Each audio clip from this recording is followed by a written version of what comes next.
Back in 2014, Kazutaka Kodaka was approached by an old college friend after a Danganronpa stage event, and this college friend turned out to have recently become a producer at Studio Pierrot. And so, when he suggested that they make something together, Kodaka found himself thinking back to a genre that had made such an impact in the 90s. Cyberpunk!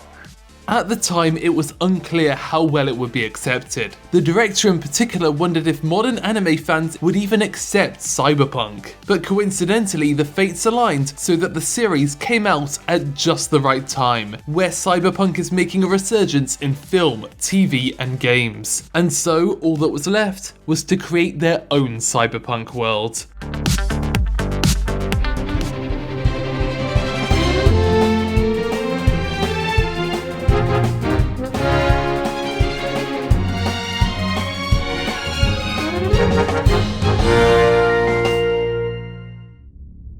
In some ways, it's difficult to strive for originality when doing cyberpunk, because it's a genre with expectations and imagery. Narratively, there are a lot of different themes and directions you can go in, but visually, when you're thinking cyberpunk, you're likely thinking about Blade Runner or Ghost in the Shell. And so to differentiate it, Akudama Drive leans in hard on its location. While Ghost in the Shell is set in a similar part of Japan, it instead takes inspiration from Hong Kong's Kowloon walled city, with its oppressive high-rise buildings clouding the markets underneath. In the early 90s, photographer Haruhiko Higami visited Hong Kong and made sure to take a look around the walled city before it was demolished. And then background director Hiromasa Ogura used his photos to construct the Newport city we see in the film. In this way, Ghost in the Shell preserves the past to show a future. And in fact, Akudama Drive does the same thing. But instead of it preserving the past of Hong Kong, the creative team built a cyberpunk world based on Osaka during the Showa period.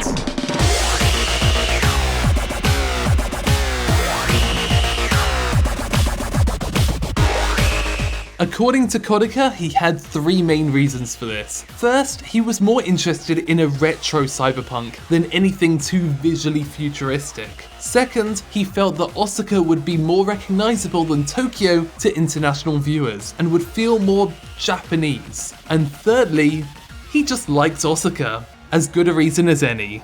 じゃあ関西は知ってる？関西は僕たちが今住んでいるところだね。地区ごとにいろいろ特色がある。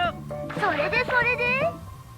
Usually in anime, the process looks something like this. It starts with the project planning stage, where the main staff, like the director and writer, work to determine what the show will be. These ideas form the basis of the next stages in pre-production, where they work to write the scenario and create the designs for the props and backgrounds. It's up to the designers to take the director's instructions and turn that into a visual language. But Akudama Drive decided to change things up a bit. Instead of bringing on the background team here, he moved them back here. Background director Yoshio Tanioka had worked in the anime industry for a while for a company called Studio Biho. He served as the background director for Joker Game, Listeners, and the Star Blazers 2202 movies. But with Akudama Drive, he wasn't just following a director's instructions, but instead, for the very first time, he was able to contribute his ideas for a cyberpunk Kansai from the very beginning. This extra time means many things, but one of the main ones is that he could explore multiple ideas. For example, his first idea for the backgrounds was pretty gritty and realistic, and you can kind of see this direction in the original key visual released for the show.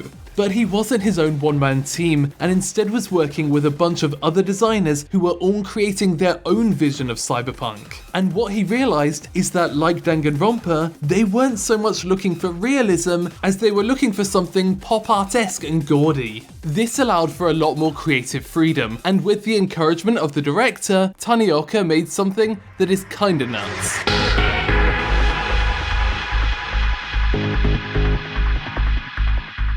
Firstly, he needed to make it recognizably Osaka, so he took a research trip and walked around the city, noting all of the important landmarks. And then when drawing the city skyline for the show, he made all of them much larger and much more prominent. In this way, along with the blimps and colourful lights, it's like no other cyberpunk world. And of course, all of these existing locations needed to be cyberpunked in some way. So suddenly, Osaka Castle is a railway station, because in this city, it's the Shinkansen that's the subject of worship. And likewise, the Tsukinkaku is Osaka's version of the Eiffel Tower, an iconic landmark that you can go up to see the whole city. But in Akudama, the only ones looking over the city are the police, because it's now the Kansai police station. He also went ahead with designing original buildings based on ideas he got from the rest of the team. And there are few things that sum up their image of the world better than the Hunko Center where Swindler works. A building essentially built out of Hunko stamps with spotlights surrounding it. And this philosophy of making everything a bit nuts extended to the props as well. In particular, Courier's bike. At its core, it's a bike inspired by a bunch of different cyberpunk media, from the light cycle to Kanada's bike from Akira. But to give it its own identity, they strapped a massive railgun and a grappling hook to the front. It's stupid, it's ridiculous, and those are two words I'd use to describe Akudama Drive as a whole. But there are some parts of the show that actually didn't change much, and that's because in some ways, Osaka can feel gaudy enough without a bunch of designers cyberpunking it up. Akudama Drive's version of Minami Dotonbori, for instance, was the background that defined the show, but ultimately, it's not too different from the feeling of the real place. Big neon lights and screens, with all these colours being reflected in the river. It's just that Akudama's version of the river now has trams running through it.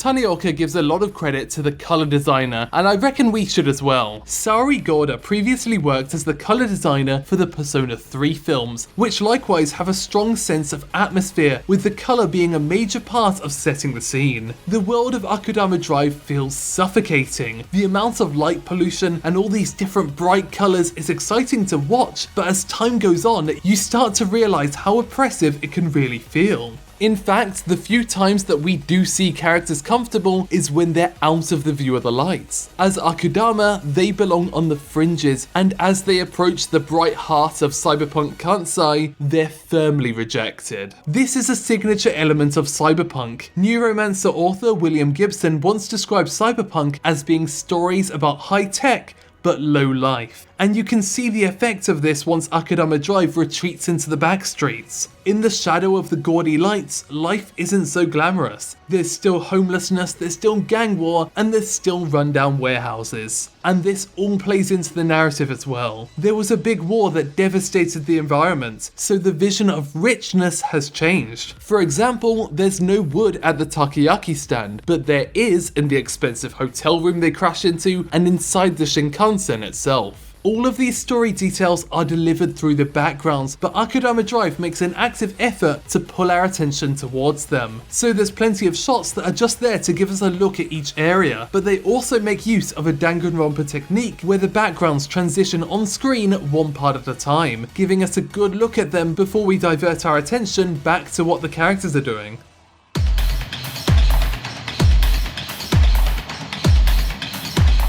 But as Tanioka himself admits, the backgrounds were only one part of creating this world. In fact, one of the big advantages Akudama Drive has over cyberpunk anime of the past is that we now live in a time where digital compositing is a major part of anime production. Compositing can change the entire feel of an anime, and there's many studios and shows that massively rely on it. And Akudama Drive is one of them. A lot of anime will treat environmental effects like rain as more of an overlay. You'll have some 2D droplets to show that the character is actually there, but the rain will just be a uniform digital effect on top of that. But Akudama Drive took this multiple steps further when it came to the battle between Executioner and Brawler in episode 6. Led by compositing director Kazuhiro Yamada, who spent the last few years working on integrating the 3D backgrounds of Attack on Titan with its 2D action animation, this was also an ambitious task. It's not just that the raindrops fall on them, but they react to their movement as well. well, creating these blurs around them as they fight a desperate battle. And of course, water reflects light, which lets the team employ over-the-top lighting decisions that make this episode truly memorable. But not only did he have to work with the animation team to create these very particular scenes, but he was working on the backgrounds as well. All of the holographic effects and bright lights that show up in the image boards need to be recreated and animated. In this way, Yamada and the compositing team are the group that not only bring the show together, but amplify every individual element.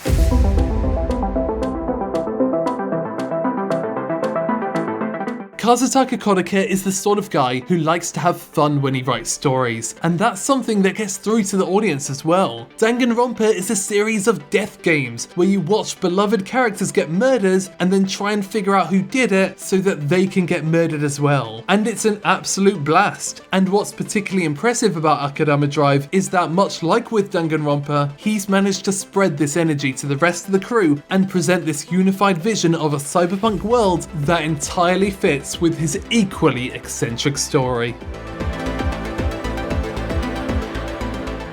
Thanks for watching the Canipa Effect, and I just wanted to take the time to thank everyone for their support in having the channel surpass 100,000 subscribers. I'm extremely grateful to both the subscribers of this channel and especially those who support it on Patreon, without whom I wouldn't be able to continue making these. And speaking of which, I'd like to thank these essential patrons for supporting the channel. In particular, I'd like to thank Austin Hardwick, Dedameat, Edwin Shale, Frizzy Canadian, Frogkun, Jacob Bosley, Jawburst, JR Pictures, Matthew Grunsel, My Own Mother, Nolan Soga, and That One Artist. For more videos just like this, please consider visiting patreon.com/thecanipaeffect.